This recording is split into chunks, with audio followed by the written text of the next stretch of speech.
Меня зовут Лола Сайфи. Я дизайнер, ремесленник, арт-директор галереи Human House и ее же совладелец. Human House — это, скажем, наверное, такая инновационная площадка в чем-то, да, потому что мы совмещаем в себя очень много разных направлений. Мы сами производим изделия ремесленные, мы помогаем другим ремесленникам. Сейчас уже больше 250 разных мастеров тоже производить и продавать свои изделия.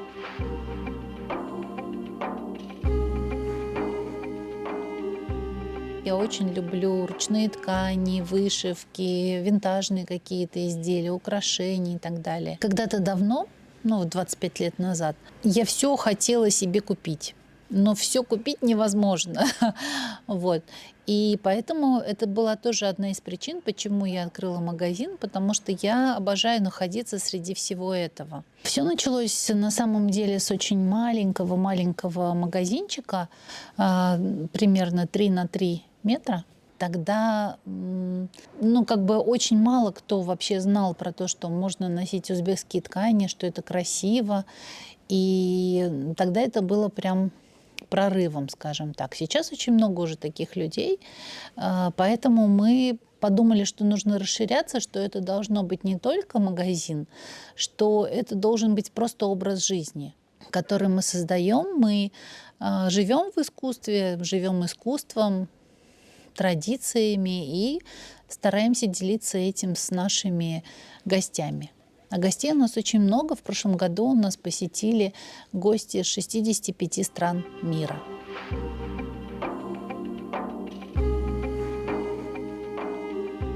Мы вот сегодня с одной девушкой как раз разговаривали. Она выставила фотографию старого бухарского дома. И она говорит, от старых домов веет несбывшимися надеждами, неразделенной любовью. Я ей говорю, да, и каждый старый дом хочется обнять, приласкать. Вот. И на самом деле я вот с самого детства люблю такие старые дома. Когда я вижу, мне хочется прям вот привести его в порядок, показать, какой он красивый. И у меня даже образование именно связано с этим. Я реставратор архитектурного декора Узбекистана. Поэтому, когда я искала площадку для расширения и увидела этот дом, я просто такой мэтчинг произошел, любовь с первого взгляда. И я считаю, что он очень нам подходит.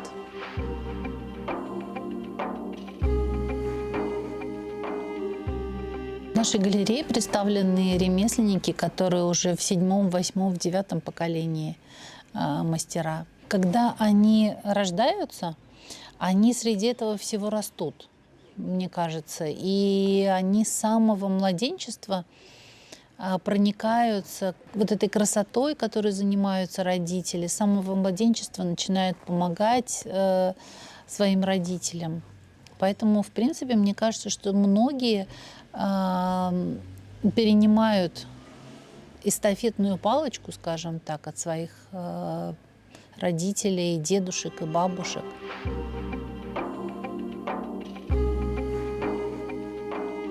Я думаю, что это, наверное, традиция гостеприимства. Она переходит уже издревле, и мама мне всегда рассказывала, когда еще была маленькой девочкой, и мама меня воспитывала, рассказывала, что во время войны ее мама всегда говорила, что когда любой человек, который к тебе приходит в гости, нужно его угостить, напоить чаем. И во время войны это было оправдано, потому что каждого человека нужно было хотя бы немножечко поддержать и подкормить.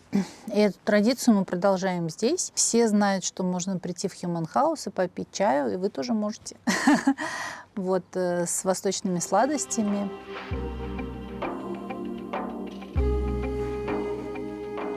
В Узбекистане говорят, что чай — это опасный напиток, потому что он всегда сопровождается какими-то вкусняшками, тортиками.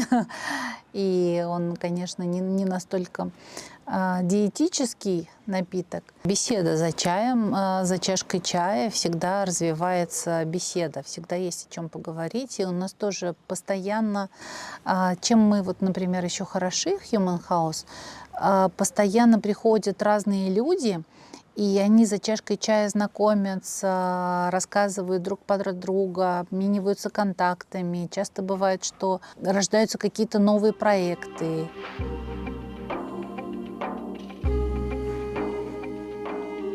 Мы в своей галерее стараемся привлечь как можно больше разных талантливых людей. И к нам привозят свои работы не только мастера со всех уголков Узбекистана, но и Казахстан, Киргизия, Таджикистан, Туркмения. И это интересно, вот даже в географическом плане, в каждом регионе Центральной Азии свои технологии, например, свои технологии вышивки, свои технологии керамики, декорирования, глазурирования, формы разные у всех. Когда ты попадаешь в галерею, где ты можешь увидеть сразу все представленную, всю географию в двух небольших комнатах, это, конечно, очень здорово. И все тонкости, например, вышивки бухарской, отличие бухарской вышивки, например, от шахрезябской вышивки, да, или войлок, который делается в Кашкадаре, и войлок, который делается в Кыргызстане.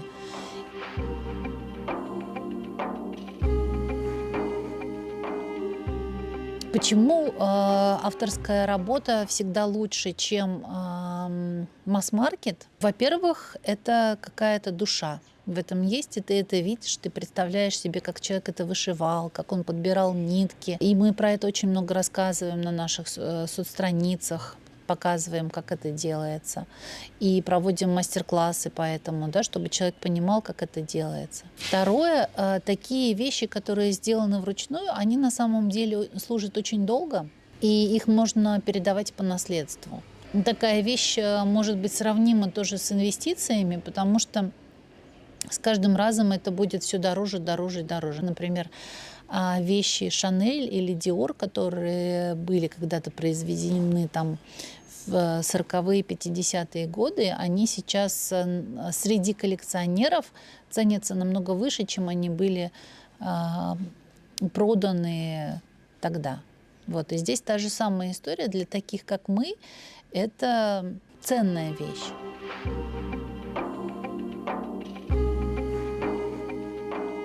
Сегодня я надела чепанчик, который мы только недавно шили. Здесь вот это вот натуральный бекасам старинный. Здесь много всего есть. И бархатные такие полосочки, и подклад здесь ханатласный. И здесь вот тоже натуральный, видите, такой вот тоже сатин винтажный, старый. У меня много лет, я его ношу, у меня есть чепанчик. Это кашкадаринский старинный чепан. И мы решили восстановить эту технологию и вот повторить и сделать его. И теперь мы радуемся. И на самом деле мы много такого делаем, когда мы собираем старинную одежду и изучаем ее, и через нее делаем уже современную одежду, которую можно носить. У нас сейчас грядет реконструкция, и я планирую сделать музей, где я буду показывать всю эту старинную одежду.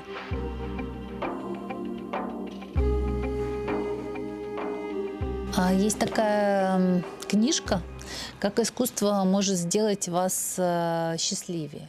К примеру, в этом дворике перебывало огромное количество людей, разных людей, и богатых людей, и бедных людей, и простых людей, и высокопоставленных людей. Но когда они заходят в этот двор, они забывают про свои статусы, про свои проблемы. Они вспоминают про то, что когда-то они были детьми, про то, что когда-то мир им казался огромным, а деревья были большими. В этом дворике все люди приобретают свои истинные человеческие качества. И точно так же и с искусством. Искусство — это, да, это может быть картина, которая может стоить дорого, а может быть вообще ничего не стоит. Но самая главная цель искусства — это эмоции и душа, которая в тебе пробуждается. Это часто не купишь за деньги. Это можно купить только... Это можно приобрести, даже не купить, вот только соприкоснувшись с каким-то предметом искусства.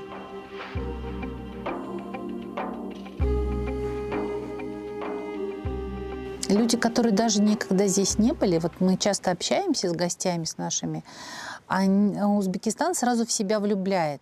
И даже если ты никогда здесь не был, и ты приезжаешь первый раз, на самом деле ты, может, даже приезжаешь с каким-то предубеждением, но ты начинаешь постепенно влюбляться в людей, в погоду, в отношения, в еду, в рукоделие, в ремесла, во все, понимаете? И, конечно же, я люблю очень много разных мест в Узбекистане. Это и, ну, естественно, Самарканд, Бухара, Хива, но в то же время я обожаю Ферганскую долину и каждый город в Ферганской долине.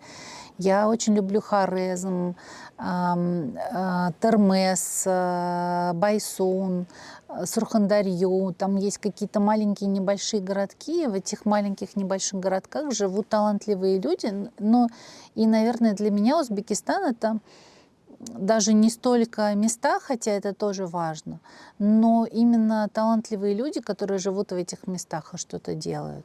А таких очень много. Мне кажется, Узбекистан такая страна, которая не отпускает, и в которую хочется еще все больше и больше приезжать. Узбекистан — это про любовь. Поэтому приезжайте в Узбекистан.